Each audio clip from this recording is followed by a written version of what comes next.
Welcome to the Learning Pines YouTube. We hope this video helps. You start by confirming your Apple ID is signed into both Facetime and Messages. This authenticates services. Once signed in, make sure you have a stable Wi-Fi or cellular connection.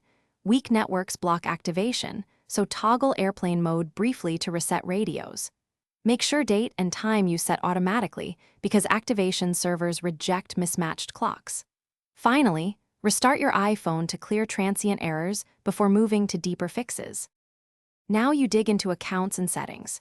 You should sign out of your Apple ID in both Messages and FaceTime, then sign back into refresh tokens and push notifications.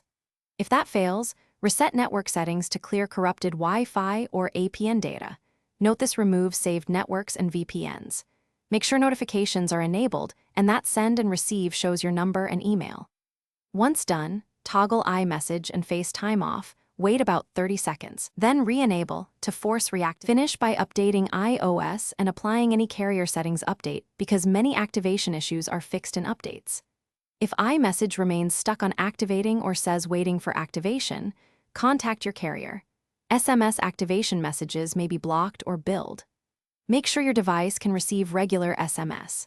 If problems persist, collect timestamps and error messages, then contact Apple support or use console logs with a Mac. This helps engineers pinpoint server or account-side issues quickly. Thanks for watching.